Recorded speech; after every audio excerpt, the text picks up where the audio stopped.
So glad to be with you. I have to confess right away, I'm very tired this morning because I'll tell you why. If you're a single guy, you won't understand this yet. Maybe the married men can understand. But I sent my wife and kids off on Thursday on the plane to go to the United States for the summer.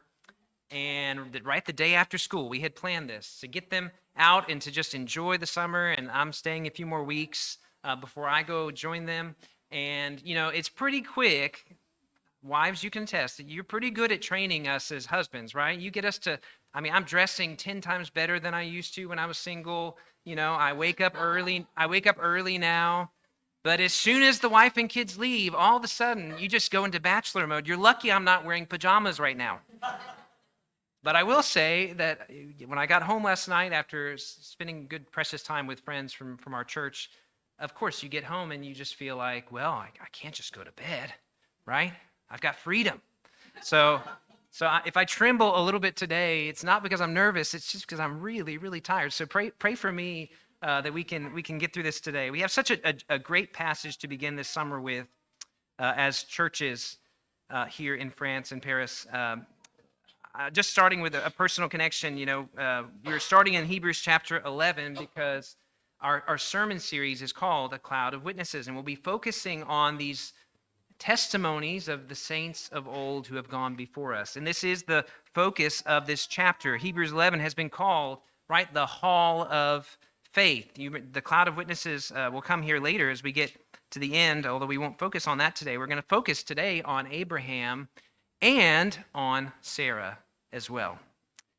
And the question this summer we'll be asking week after week is, what can we learn from these stories, these testimonies in the Bible of these faithful men and women who have gone before us? My personal connection when I first became a believer when I was 19, it was very much at a time when I was searching and began to read the Bible on my own, and I was in Genesis quite a bit. I remember being very much focused on the person of Abraham and his story, and it was one of the most profound moments when I realized in my heart that God was calling me. I remember this phrase coming into my mind, this impression deep within my spirit that God was saying this simple truth that I saw in Abraham, I saw in the other characters in the Old Testament. I heard this simple phrase, I am with you. And I began to read as God was opening my heart and my eyes to see the beauty of the gospel, that Jesus was my Savior, what he had done for me. And I began to see that this is in many ways the story of the Bible. The God who we would believe is against us because we feel the guilt and the weight of our worries and our sin and our inadequacy, that God would actually be the God who weaves into human history the consistent testimony and story of his unending faithfulness, of his patience, of coming to meet us where we are, the ultimate expression of that withness in the truth of Emmanuel, which is our name as a church. Emmanuel, God with us. Jesus is God in the flesh who comes to enter our story because we had broken everything. We had squandered our inheritance and the promise of God's creation, and God himself would not let that be the final answer, but that he would come to redeem and to rescue. And so today we're looking at Abraham and Sarah, who teach us so much about this very hard truth, I think, for so many of us today.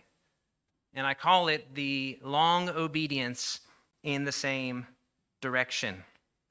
This is not my phrase. This is actually a name of a book by Eugene Peterson, which I remember reading many years ago as a young Christian, and I liked it, but I didn't think it was all that important. There was other things that attracted me, other books that I thought were more exciting. And I come back to this now many years later, and I believe this is a word for us, especially in the modern world. The modern world, as we'll see, that points us to the everlasting importance of now. The ever-longing hope for everything to be fixed right in this moment. This constant message and way that we're living in this world that tells us constantly that waiting is the worst thing ever, and that having and seeking what you want and what you feel you need right now is what life is about. And the Bible squarely tells us that that is the opposite way to live, but that yet instead, as we see in Abraham and Sarah today, a long journey of faith, of seeing God's faithfulness over time, of waiting and resting and learning over time, learning through our failures, learning through the difficulties, that God is enough, that his promise is what sustains us, the promise of a future inheritance that will not fade. And so I want to ask you to join with me as we look in the Bible here. We'll go through verses 1 through 20 today. And we'll begin here in verses 1 through 7. I have to do a little bit of an intro for our sermon series for the summer with this very important question. I wonder if you've ever asked it before. This first question that we ask: what is faith? What is faith? This is the word we throw around all the time. Look there in verses 1 through 7. We get one of the most profound definitions and also examples, illustrations of biblical faith. So look there in your Bible or on your phone with me as we read verses 1 through 7. The author of Hebrews says, "Now faith is the assurance of things hoped for, the conviction of things not seen, for by it the people of old received their commendation. By faith we understand that the universe was created by the word of God, so that what is seen was not made out of things that are visible. By faith Abel offered to God a more acceptable sacrifice than Cain, through which he was commended as righteous, God commending him by accepting his gifts. And through his faith, though he died, he still speaks. By faith Enoch was taken up so that he should not see death, and he was not found because God had taken him. Now before he was taken, he was commended as having pleased God. And without faith, it is impossible to please God, for whoever would draw near to him must believe that he exists and that he rewards those who seek him. By faith Noah, being warned by God concerning events as yet unseen, in reverent fear constructed an ark for the saving of his household. By this he condemned the world and became an heir of the righteousness that comes by faith." So how do we answer this question? What is faith? Or a more precise way of saying it, what we're really asking is, what is the nature of true faith? I don't know about you, but I do feel like this word can get thrown around, and even in the past when talking, say, with non-Christians, right? There's even a way of talking about faith as if it just means religion, right? There's the Hindu faith, there's the Christian faith, and then faith just becomes a set of beliefs.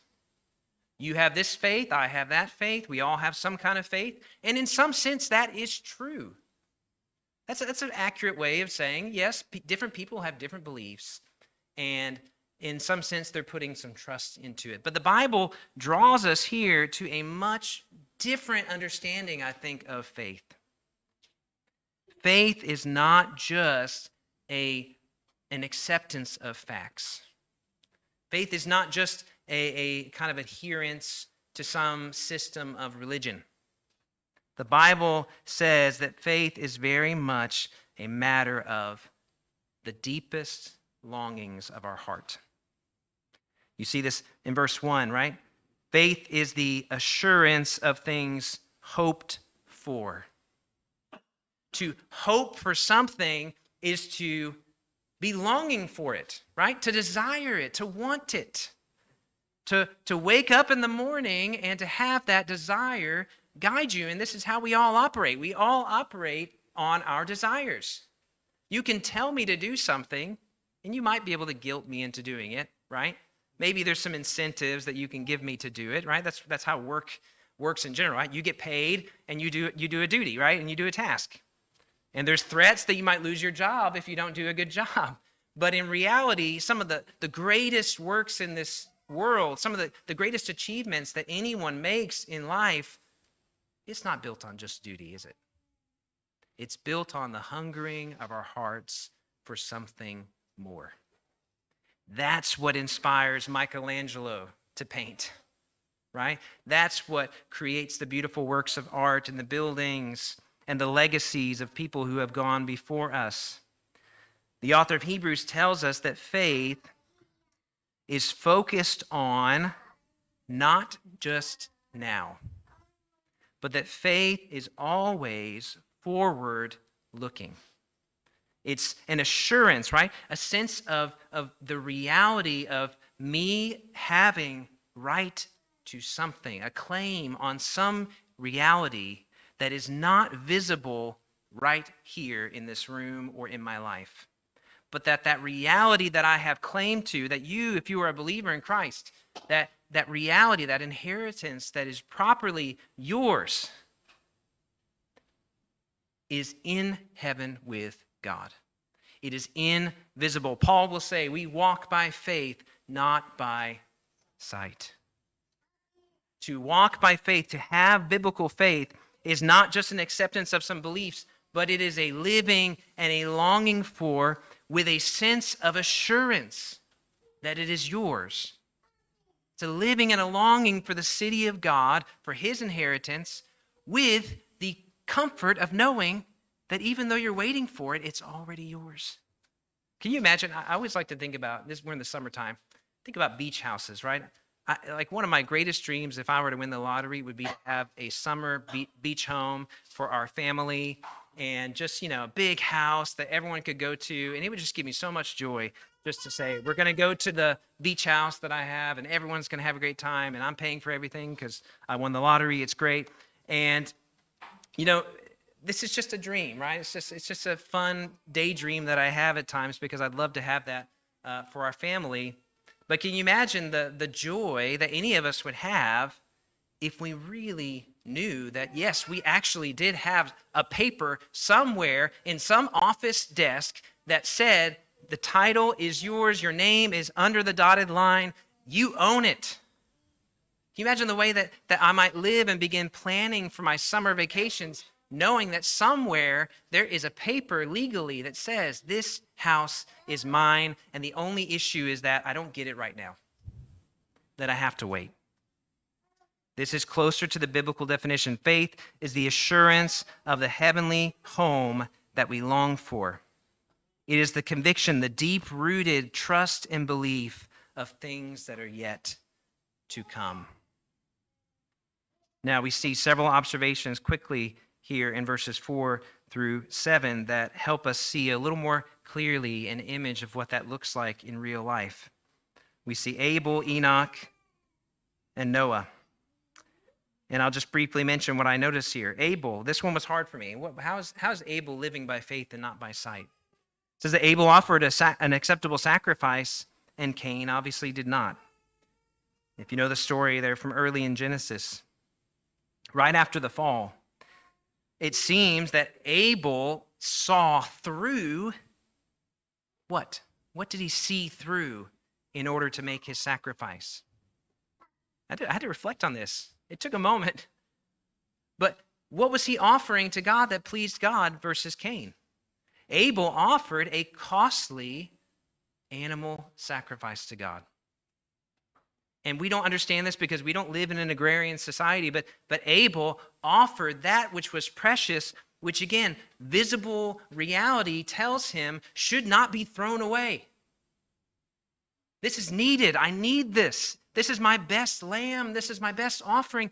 I can't give this away and just let this be burned in offering. I don't care how great God is. That would be the worldly perspective on this reality. But Abel, it seems, saw through the risk of putting himself in need.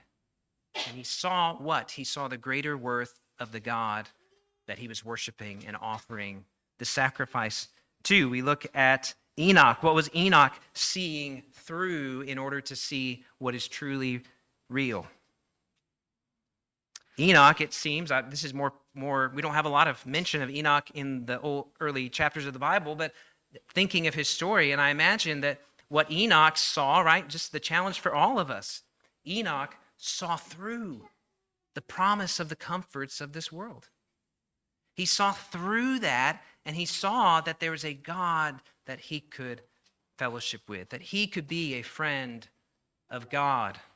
And he saw through the promise of all of the earthly comforts that all of us want to live for. And he chose that which is better, and therefore God rewarded him with the miraculous translation of his body directly into heaven. We look at Noah. Noah saw through not just the comforts of this world, but he saw through all of the opposition, all of the scorn, all of the mocking that he would endure for focusing on this simple calling of God to build an ark. Noah saw through all of that, and he saw the greater promise of God who alone could preserve his life. This is especially good for us in our day, right? Because so much as Christians, what we face in the West, and I'm sure in the East as well, but in the West, not many of us will be put into jail for our faith, but many of us will be put into the court of public opinion for our faith and be mocked and ridiculed and shamed because of what we hold fast. If you have a weak stomach for this kind of stuff, I recommend you do not get onto Twitter. You will see just the open scorn that people have for the Christian faith, for the Bible, for churches like ours. They think it's ridiculous. They think we're wasting our lives. They think this is all nonsense. Faith looks through all of that, doesn't look to what people think. Doesn't look to the popularity, doesn't look to the number of Instagram followers that we might have if we are cool and lovely and acceptable. Noah looked through all of those things and he saw the greater reward of God who alone can preserve our lives. All of this is grounded, if you notice, right in verse 3. By the simple truth, it says, by faith we understand that the universe was created by the word of God, so that what is seen was not made out of things that are visible. And I ask you this question: is this basic perspective where you begin today? If you're a Christian, if you're seeking the faith, trying to understand it, is this basic perspective, which, by the way, is purely logical, is this where you begin? What he is saying here in verse 3 is that this is all grounded on the reality of God's creation. Because if God created the visible world all around us, what does that mean? If there's a creator, that means that there's something that came before. That there's someone who is before. That everything you see, all the beautiful things, all of the wonderful experiences of life, the joy, the hope, the relationships, all of that goodness of God, that it's grounded in another reality that is before and behind and in front of and beyond what you see. Is that basic perspective deep in your heart? That is the question for you today, Christian. When you look at those flowers, when you look at the goodness of God in your life, can you see that that is coming from a place and a person who alone is eternal, who is before all things, above all things, behind all things? If you do not see that, you cannot take these first steps of faith, because faith sees that although this is beautiful, it's good, this is not all there is. There must be someone who is even better, something that is even more glorious, who is behind, who made these things and has a deeper purpose for all of us. And we have a warning here, you see, in the story of Cain and Abel. If faith looks through to see what is permanent and lives for it and longs for it and holds on to it, what is unbelief? Unbelief is looking to what is right now in front of me and to decide that that is what I should live for and long for and hope in. And you see that with Cain. It's clearly Cain. It's a very difficult passage. You read it, and it seems that Cain simply did not see the worth of God.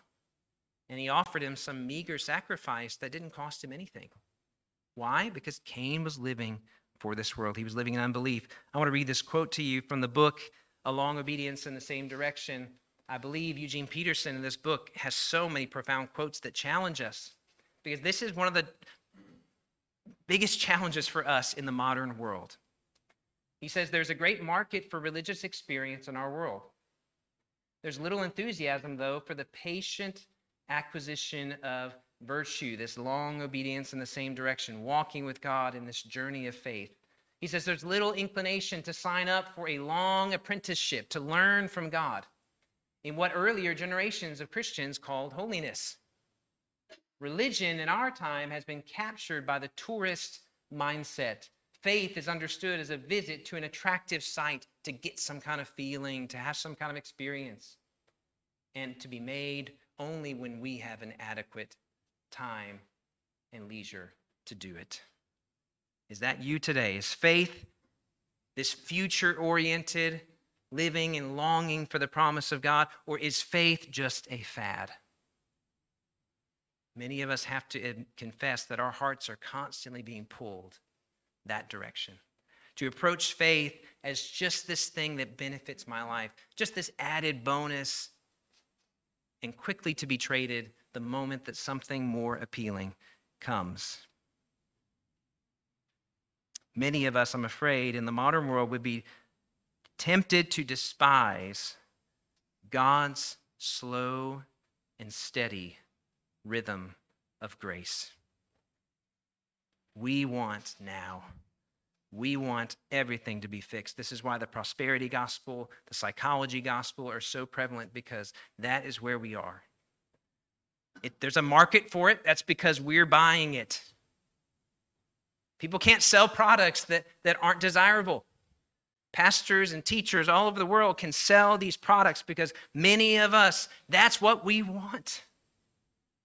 But God is gracious, and he challenges us to say, will you open your eyes and see that the journey of faith, this long learning process with me as I teach you, as I patiently work with you, will we see that that is so much better?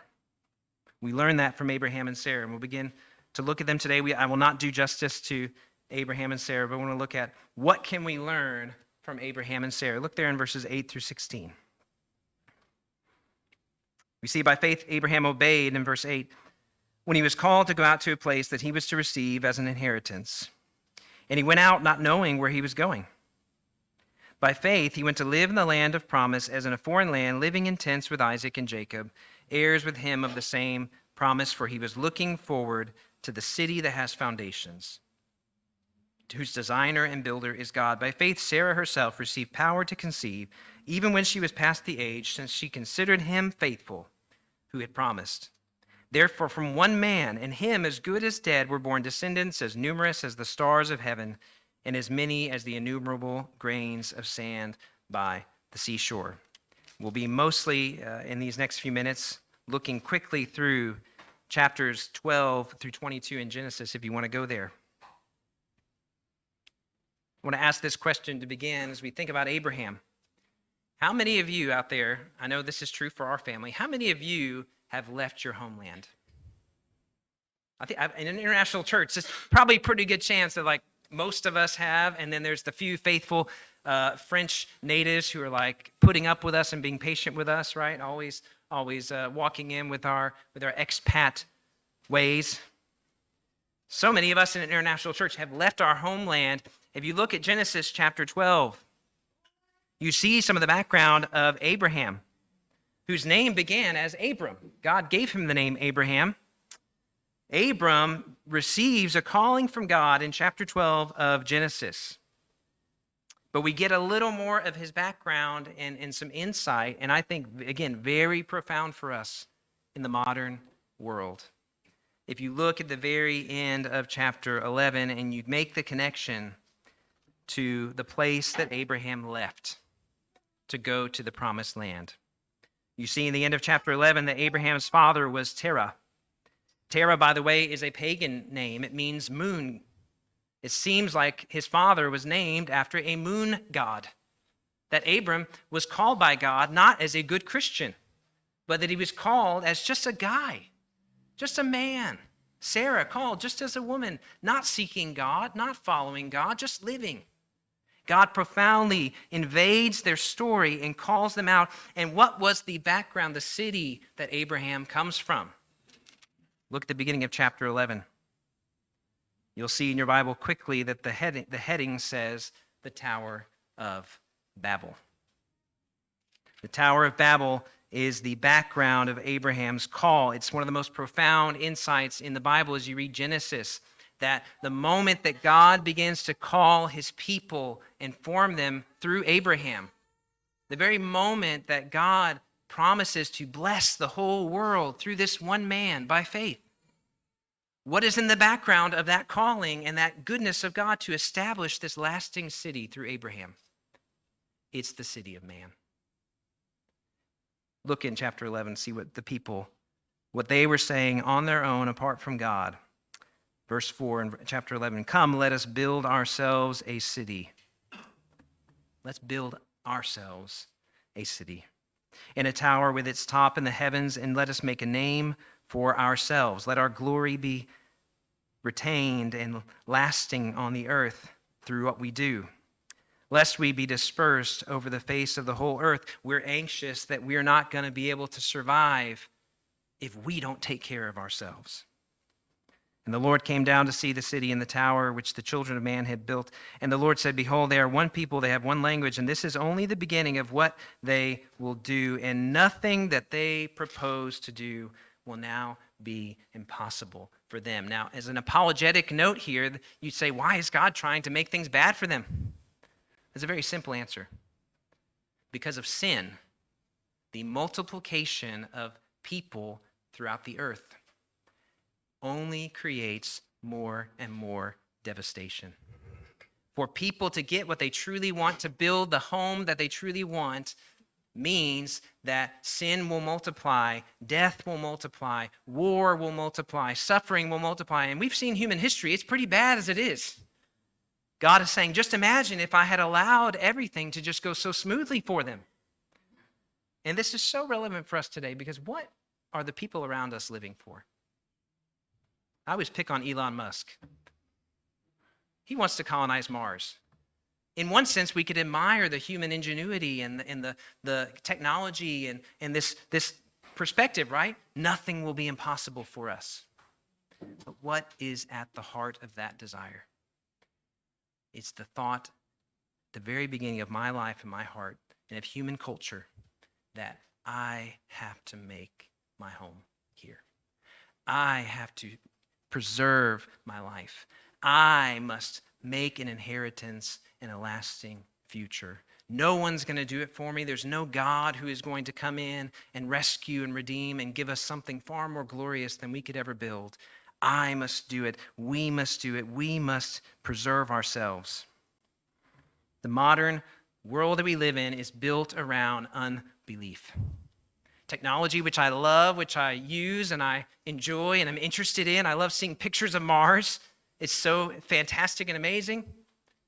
But the heart beneath so much of this in our world that we see and hear every day is the fundamental unbelief that God is before all things, that God preserves us, that God will provide us an everlasting home. What does God do for Abram? Chapter 12. Man is building its city, and God says, Abram, leave this city and go to the one that I am building for you. Not the city that's visible, not the city that's already there, empty and waiting like one of these Chinese ghost towns, right? Not that kind of city. God is calling Abram to go from Babel to the boondocks. Do you guys know that word, boondocks? This might be an American kind of South slang term, right? The boondocks, the wilderness, the place where nobody wants to live, where, there's a zip code, but the mailman, he has to find the houses not based on an address, but he has to find the houses just based on learning that this one's behind that well and this one's back in that corner behind that hill. I know in France, there's quite a few places like this, right? If you choose one of these Airbnbs, you have an adventure just to find where you're sleeping for the night, right? Abram is going from Babel to the boondocks, and so many of us today, yes, many of us have moved from our places, but so many of us, what inspires our settling and our dwelling in this world, I think we have to confess that most of us want to go from the boondocks to Babel. Most of us want to go from the country to Paris, to New York, to San Francisco. And again, I believe God has called us here. I'm not saying it's evil to live here, but many of us, I believe, are inspired by the promise that these places offer us, by the income, by the opportunity to excel and to be known, to be glorified, to be honored. Abram, in faith, right, this essential aspect of his faith, he hears the calling of God and he leaves everything. He leaves the fame. He leaves the opportunity. He leaves the comforts. He leaves the beautiful Eiffel Tower. I love looking at it every night when I pass it. He leaves all that to go to a barren place where he must dwell in a tent. There's a profound insight in this reality alone for Abram, and the question for us: are we living for Babel, or are we living for the city of God? Abram's very beginning of his journey is built on this fundamental walking away from what is visible and what benefits him, and going towards what is yet to come, what will cost him, what will take so much comfort out of his life and introduce so many challenges. This is at the foundation, the beginning of Abraham's journey. And the question is that our journey? Have we begun that journey? If you're a Christian, that is the beginning, is to hear the call of God, to leave everything, to pick up your cross, and to follow Christ. Briefly, we're going to see several things, that challenges that Abraham faces along the way. First of all, what does he face? After he receives this call, right? It's a journey. This isn't the end. There's a whole life to live of God teaching and God instructing, patiently teaching us how to be disciples. Right away, what do we see that he faces? He begins with fear. Challenge for many of us. Fear, we see in Genesis 12 that God calls Abram. He obeys profoundly. He walks away from everything. What happens right away, you see in verse 10 in chapter 12, there was a famine in the land, and there's a challenge of just how are we going to provide for ourselves. They go to Egypt, and in Egypt is where we begin to see the flaws in Abram's personality. Just like, you all know that you have flaws, right? We all know this. Are we okay accepting this? No, many of us are living to try to hide from those flaws, right? Many of us are, and me too, we're trying to avoid that. We don't want to see ourselves in the mirror. The Bible is very clear in showing the weaknesses and the failures of the saints of old. Abram, when confronted with the fear of what will happen to him if the powerful Pharaoh of Egypt sees his beautiful wife, he's afraid of what will happen. These men will want to take my wife and they'll want to kill me so that they can have her. What does Abraham do? He tells Sarah to identify herself not as his wife, but as his sister. And what happens? The Pharaoh takes her because her fame and her beauty is renowned. Word gets to him that there's a woman who's available who is worthy of being a princess. Actually, Sarah means princess, by the way. That's what her name means. And what happens? God, in his faithfulness, teaches Abraham that he doesn't have to live by fear, because God preserves Abram and Sarah. He miraculously warns the Pharaoh, and the Pharaoh sends him back. In the end, the Pharaoh actually sends Abraham with much possessions and riches in a way of honoring him, giving him a kingly gift. Fear is a challenge for many of us, but there's more. We go to chapter 14. Abram, like many of us, faces conflict. And this is not necessarily related to anything that he does wrong. In chapter 14, we see a story where Abraham, having gone to Egypt, left the promised land that God told him to go to because of the famine, returns to the promised land and is dwelling there, doing well, when Lot, who has foolishly chosen, right, not Abraham's fault, Lot has foolishly chosen to go live near Sodom and gets caught up in a war between all of the kings in the valley. And Lot is taken off and imprisoned. And Abram hears of this, and he faces quickly what all of us begin to know very quickly after becoming a Christian, that the Christian life is full of conflict. Not always necessarily that you bring on yourself, but just as part of the battle in the life that we've been called to. And I love this scene because what does Abram do? He assembles a special forces team of his best fighting men and goes on a Jack Ryan mission to rescue Lot. He learns through the conflict to trust God, and after this profound moment, he receives a blessing from Melchizedek, the priest, which many believe is a foreshadowing or even a type of Christ. The book of Hebrews mentions Melchizedek as being a priest who comes before Christ in the sense that he is a priest without origin. He does not come in the power and the pedigree of man, but he blesses Abraham on behalf of heaven. And I do personally believe that this may have been an appearance of Jesus before he came to the earth as a baby. Melchizedek blesses Abraham, and Abraham tithes and gives to Melchizedek in light of his pursuit of the conflict and not falling into fear, but yet going to rescue his brother. We see that impatience comes in chapter 16. This is for Sarah. If all of life, if this journey of faith is a journey of waiting, then what is going to be one of the greatest challenges we face? Impatience. One of the most difficult challenges that you and I are going to face in this journey of faith, let this sink in. It's so simple. It's impatience.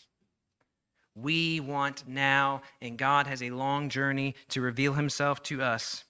And in chapter 16, we see Sarah give in to impatience, give in to waiting for God to fulfill his promise.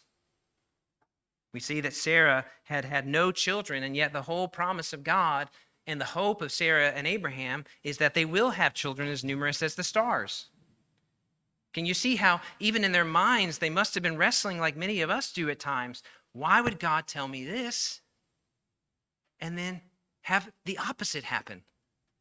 Why would God give me a promise, I'll bless you and multiply you, and then my life is spent in frustration? Do you see how this can be such a frustrating experience for many of us? I know this speaks to us in the journey that we've been on. But it is in precisely these moments that God teaches us to see through the frustration, to see through the waiting, and to believe that God will bring something better if we continue to hold on. What happens is that Sarah, seeing that she has no children, has Abraham, takes things into her own hands, has Abraham have children through her maidservant, Hagar. And of course, the Bible does not present this as a virtuous thing. The Bible presents this as a foolish, unbelieving thing that causes much drama and problems for the people of God in the future through the son of Hagar, Ishmael. And yet God allowed this to happen in order to teach them. Because the promised son, Isaac, does not come through Hagar, but must come through Sarah. God's promise must be fulfilled, but they find through this season that they cannot engineer God's plans, that they must wait for God's promise. Have you found yourself doing this, trying to engineer God's plans and promises for yourself, for your life, and hitting a wall time and time again? This is the story of our journey of faith, that we will do that.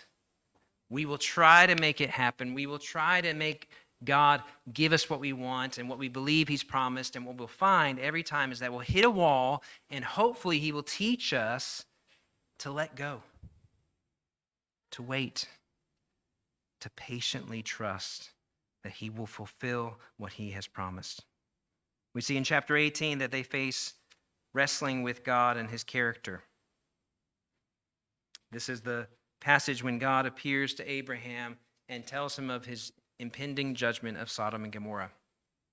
And we see that Abraham, like so many of us, has to learn God's character over time. Abraham knows that God is righteous. He knows that he is just. He knows that he is good.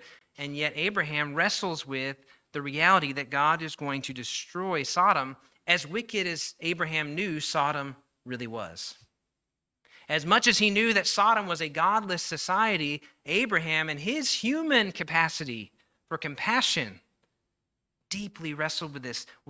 He says specifically to God, will the judge of the earth not do what is right? So many of us have wrestled with this question is if God is just, how can evil happen? If God is just, how can suffering come into my life? If God is just, how can evil be allowed to continue? How can these things work? There must be this season of wrestling through which we grow to understand and have a firm anchor in our hearts to know this truth that God is just. Abraham wrestles with God. He asks, if there are 50 righteous people in the city, will you not spare it? If there are 40, will you not spare it? If you're 30, you see that there's an active engagement with God, bringing his hardest questions to God. Have you done this? Have you wrestled with God? Abraham does, and he finds in the end that no, indeed, there are not 10 righteous people in Sodom, but Abraham leaves in peace, knowing that God indeed is the just judge of all the earth. Getting to the last two here, the challenge that they face, that Sarah faces especially, is doubt. We look again in chapter 18 and we see the fulfillment in chapter 21 of Genesis. God comes before Sodom. After the encounter talking about Sodom, God says, I will come back this next year and your wife Sarah shall have a son. Again, we see the patience of God. God patiently reminds us, what I said, I will do, and it's going to happen soon. What is Sarah's response? She doubts. Sarah laughs in her heart at the sheer ridiculousness of this promise because Sarah has become far past the age of childbearing. Physically, the thing that God is saying will happen is impossible. To every imagination, to every best medical examination, it is impossible, it cannot happen, and yet God says it will. And Sarah, in her own doubt, even though she has seen God's faithfulness through much of her life, even though God has rescued them from many challenges and enemies, Sarah laughs in her heart, and God is kind enough to call her out on it. You know what God says to her? Why did you laugh? Is anything impossible for God? Such a basic thing, right? Just calling her attention to this basic truth. Have you not learned this yet? Is anything really impossible for God? Have we learned this yet? Is there really anything logically impossible for the one who is before and behind all things?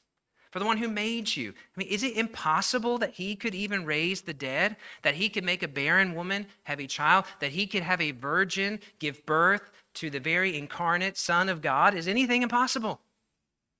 If God is, then no, nothing. But so many of us, just in our heart level understanding, not in our intellectual thinking, but in our heart level understanding, we must confess time and time again that we do believe things are impossible. We believe the smallest things are impossible. We live in that doubt. But I want you to hear this today. God does not despise. He doesn't expect us to have the mountaintop faith every moment. When our faith is so small and so weak, he sees it and he speaks into it to bring us out of the doubt. We see in chapter 21 what happens. God visits Sarah. She has the promised son Isaac, through whom the world will be blessed. And her laughter, which was doubting, which was kind of, in a sense, just a laughter of unbelief, like how silly is this idea? Her laughter, that laughter is transformed into the laughter of worshipful joy. We see that Sarah laughed here in the end of chapter 21, and she said, look at what God has done for me. We see that God is always behind this long obedience of faith. And what is he producing? For us, it feels like a long obedience. It feels like we're slodging it out, just going 1 foot forward after the next, feeling as if we're not really living up to what God has called us to, feeling inadequate, feeling the fear and the doubt and the wrestling. What is God doing behind all of that? If our long obedience in the same direction is what we are called to, I believe that we need to know that behind our obedience of faith, there is a steadfast, long-lasting love and faithfulness to a single eternal destination. My obedience is long, it's hard. God is behind it. He is steadfast, He is faithful, and He will not relent. The place that I'm longing for and walking towards feels like it's so far off, and yet God is ahead of me, calling me, and He will finish the work He began. He will patiently teach. We see this most profoundly in the final challenge in chapter 22, where we see not only the challenge for Abraham, but the incredible gospel promise. The greatest challenge that Abraham and Sarah face is not fear, it's not conflict, it's not impatience, wrestling and doubt, it is the cross. Because in chapter 22, Abraham and Sarah are called to give up their only son, Isaac.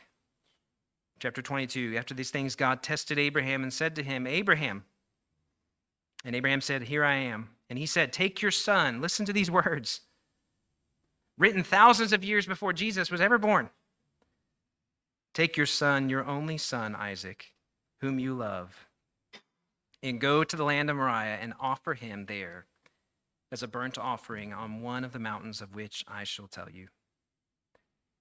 Abraham is called to this greatest testing of his faith, the call to pick up his cross and to put it in the ground in the wilderness and to offer up his own son on that cross.